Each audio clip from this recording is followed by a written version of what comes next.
Hey there, and welcome back. And if you're new, welcome in. So, pretty much, before we get started, I wanted to pretty much talk about.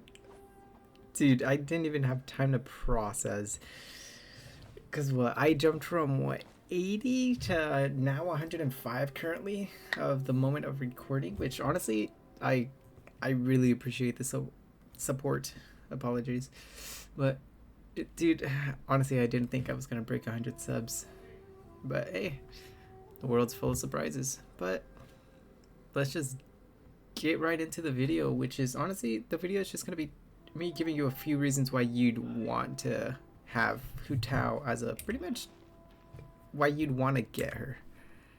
So let's just get right into it.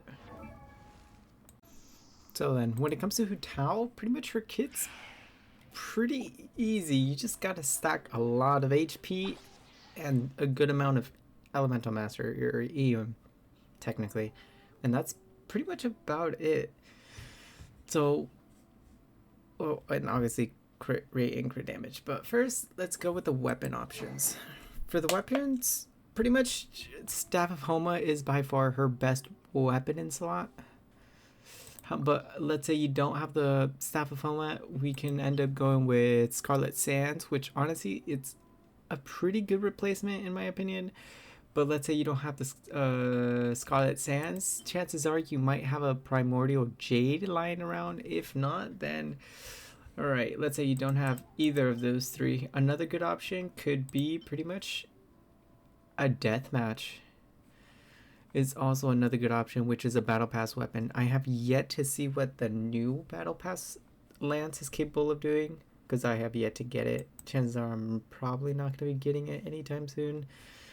But yeah, that's another good option. However, for like a free to play, a few good options could be one, the Black Tassel, which honestly helps with the HP. Because, like I mentioned, HP is where most of her damage comes from. So HP is more than welcomed. However, if you end up having with this, then you're going to have to worry about crit rate and crit damage and trying to balance that out. Another good weapon, which I do not have, Dragon's Bane, which honestly, with that weapon, it helps with the whole elemental mastery situation. Because I don't have one at the moment, so I cannot show you it. But pretty much, it's a 4-star weapon. However, its bonus effect or substat for the weapon would be elemental mastery, which I believe the highest it goes, I'm gonna say if you refine it to 80, the attack is about 400, and then for the elemental mastery it increases it at about 200, and then if you increase it, it further increases the base attack, and same with the elemental mastery, which honestly is pretty good. But let's say you don't have pretty much Dragon's Bane, you can go with Black Tassel. However, another a good 3-star weapon you're capable of using would be the White Tassel, which is similar to pretty much Primordial and Staff, or Scarlet Sands, and also Deathmatch, because it has a subset of crit rate, which honestly, it's good. And then I believe the bonus effect increases normal attack, so that's what kind of sucks about it, but you can mostly use that weapon for like a crit stick, if anything else. Now, for the artifact sets, personally, first we'll go with the little stats. Obviously, you're going to need HP, and obviously attack is always going to go there. But for the main stuff, for Sands, you usually want to have HP. As for pretty much the Goblet, you always want to go with Pyro, and depending on depending on the stats you currently have, you can either go with crit rate or crit damage. And for the substat, you usually want crit damage, crit rate, HP percent preferably. So pretty much for all the other ones, HP percent, and also elemental mastery, because the more elemental mastery, the stronger her vaporize attacks are, which honestly can be extremely powerful. Now, for the artifact sets, I would recommend the Crimson Witch, because in my opinion, this is probably her best in slot artifact set. But let's say you don't have a 4-piece set of this one, you could try maybe going for Shimenawa as well, which honestly, with Shimenawa though, you might want to have a bit more energy recharge than like usual, because with her, energy recharge is good, but it's not top priority. You usually want to have like maybe around, how much does mine have? About 33 is honestly pretty good. Around 20 is fine. I'm gonna say like 20. 120 is the minimum, most likely. But it shouldn't be that hard to pretty much get that much. But since due to you not needing energy normally, it's fine. However, if you have pretty much, if you're going with the Shimenawa set, you will need energy recharge to an extent. Since you're, in order to activate the 4 set piece, you're gonna need pretty much to make sure that she has about 15 or if not more, because they will, if, because right here it says if the character has 15 or more energy, they will lose 15 energy, and normal attacks, charge attacks, plunging attacks, their damage is increased by 50% for 10 seconds, which this can not, it can't be stacked. But honestly, you're probably only going to be using it once every rotation. But even then, it's kind of cool, but I wouldn't really recommend it. But let's say you don't have Shimenawa, and then you don't have like a good 4-piece set of Crimson Switch. You could probably go with a 2-piece Crimson, and then you can go with a 2-piece Tenacity. Because with Tenacity, with the minimum of 2-piece set, you're able to increase her HP by 20%, which honestly, it's extremely good for her. Because like I mentioned, all her damage is based on her max HP, which is really good. But honestly, I think I covered the basics for that. Now then, for Constellations, C0's good, but a perfect stopping point, C1. Because with C1, she pretty much gets rid of her one little downfall, which is stamina consumption. Because right here, because with Hu Tao, you usually want to do charge attacks. So right here, with every charge attacks, you're going to be doing pretty much, you're going to be consuming. However, you're normally going to, in order to do more damage to an extent, you need to really charge and then dash to cancel it halfway through. So you make sure you do, pretty much you land, but then that kind of takes away your stamina, which that is where the first Constellation comes in. Or whenever you activate her skill, she no longer uses stamina. So pretty much from what? Let's give it a sec to refresh. Alright, so now we're just gonna, it takes almost that entire chunk. However, the moment I activate her skill, she no longer has to worry about it. But like I mentioned, you usually want to cancel it, and that cancel usually takes a lot of stamina. But with that C1, it really helps on how much stamina you use. As for the next Constellation, honestly, it just further increases the damage she does. So whenever she hits an enemy, they end up with a blossom pretty much. And whenever you hit that same target again, that's when she does like additional damage with this Constellation. I could be entirely wrong, but I believe that's how it works. I can't really say for sure because, as you can see, I don't really have it. As for C3, pretty much it just increases her skill, which is nice, but I don't really recommend it. C4, pretty much, I believe this will further increase, well, it'll increase the party members, keyword party members, not herself, because right here it specifically mentions excluding Hu Tao herself. Pretty much they will have their crit rate increased by 12% for 15 seconds, which is pretty nice, but it kind of only works if you have another sub DPS, which that can fit in with the type of teams you can pretty much throw in with her. C5 pretty much just increases her burst. And with C6, pretty much whenever she drops to 25 via activating her skill when she goes below 25%, or if she's smacked and capable of being somewhat of a fatal attack, that's when C6 activates. And with C6, pretty much not only will Hu Tao not be knocked out, but on top of that, all her pretty much elemental and physical resistance is increased by 200%. And not only that, her crit rate is increased by 100%. And pretty much her resistance to being interrupted also increases as well. And pretty much So instead of dying, she'll go just straight to 1 hit HP, which this can happen once every minute, which honestly with this, if you have C6, you can just slap on as much crit damage as you want, and then you can just wait for this effect to pop up, or for this constellation to activate. But honestly, it sounds cool, but remember, you're only able to use it like once a minute. So after a while, it's going to be hard to keep that in a rotation, especially if you're doing the Spiral Abyss. But overall, constellation wise, I'd recommend C1 if you want any. C1's the perfect stopping point in my opinion. Now for the talents. For the talents, you normally want to level up pretty much both her normal attack and skill. You usually want to have these kind of neck to neck. As for her burst, I think the minimum requirement, because technically it does damage, but it also heals Hu Tao, so it kind of counteracts the damage she does with her skill. That's why I'd recommend leveling up this to maybe 6, 7. But if you want to level it up higher, by all means go for it.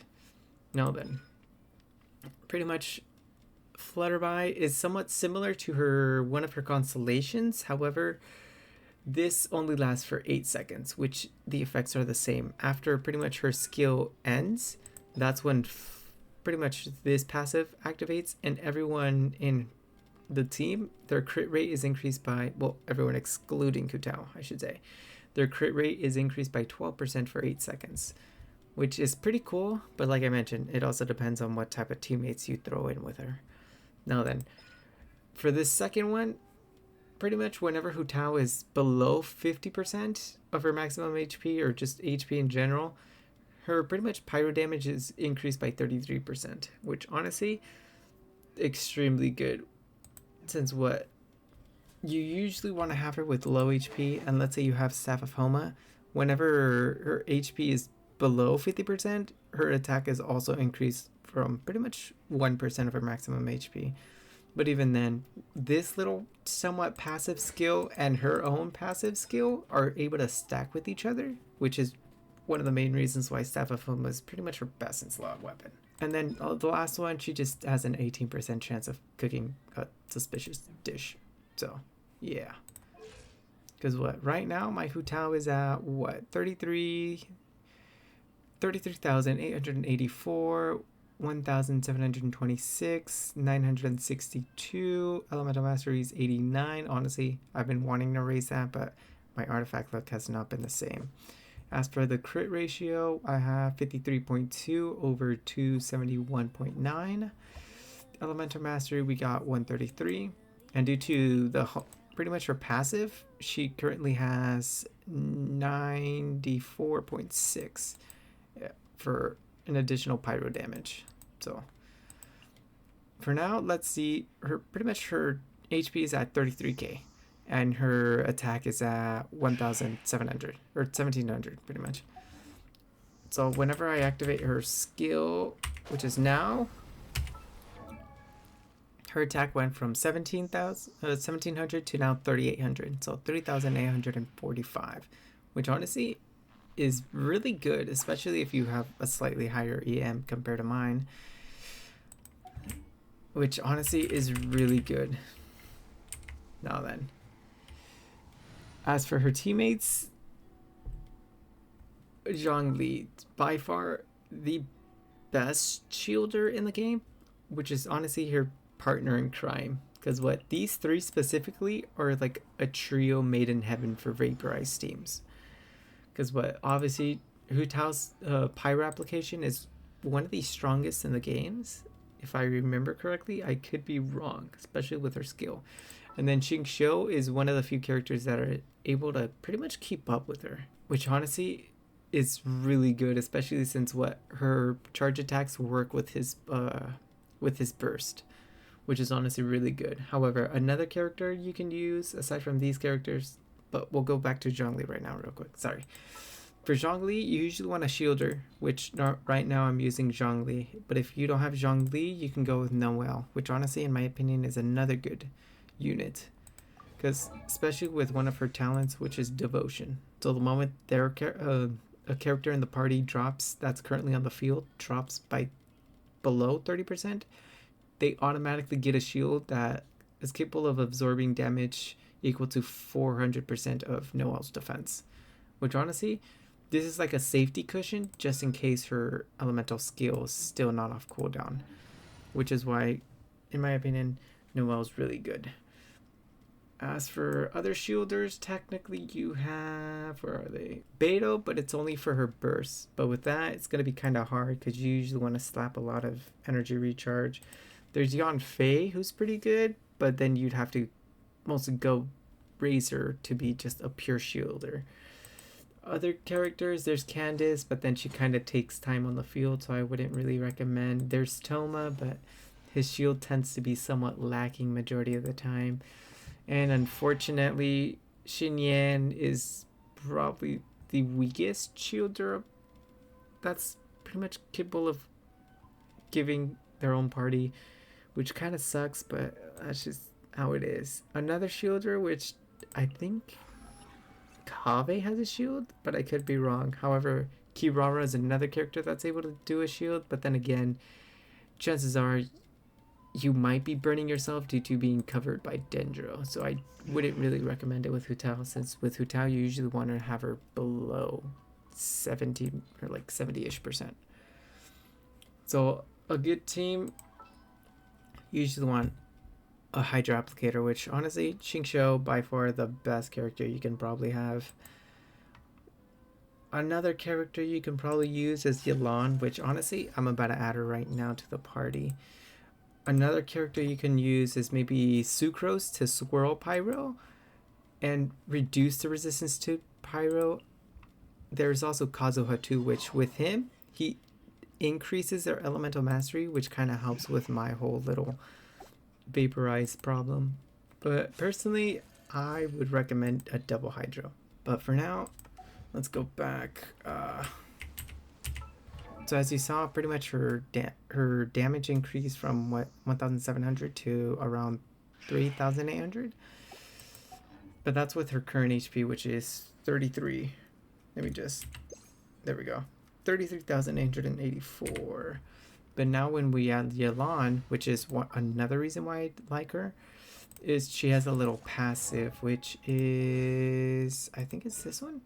Yes.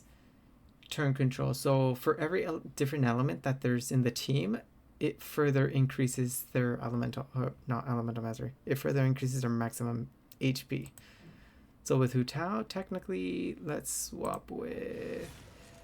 add her, because Hu Tao had like 33, now she has 37. So now her HP increased, so now we're at 1,700, and now we do it one more time. And now her due to her HP increasing, her damage is now increased as well, which is now at 4,159. Which honestly, she's capable of doing strong damage, which I really like. And honestly, I'm gonna do a little quick setup right now. I'll do one quick showcase. Pretty much this is at her best, or the best she currently can be for mine. So let's just give it a quick go. And it's a nighttime Asanori too. Normally, burst,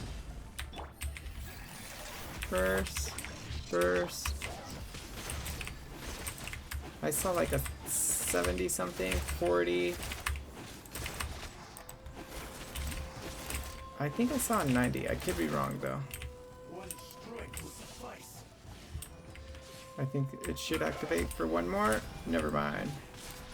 Still though, I pretty much just, that was just 1.5 rotation, which honestly, if I would have done the whole thing properly, everyone would not only have their burst ready already, but it was just, bro, she's just one of the best, if not the best pyro DPS. So if you don't want to go for Neuvillette, which honestly I tried going for it, but that didn't go well. But that aside, and you want a pyro character, I recommend Hu Tao. So let's say if you don't end up having any of the other pyro characters or pyro 5 stars, I'd I'd recommend Hu Tao because honestly, she kind of blows them out of the water. Because I don't think she has been power crept as of yet, but I could be wrong. But honestly, that's about it. So yeah. So if you ended up enjoying this small little persuasion slash guide video, just make sure to drop a like and subscribe. Really helps out the channel, and also I really appreciate the support. Let's see if we can make it a 110 before the end of the year, maybe even 120 by the end of the year. But that's about it. So until next time, later nerds, take care.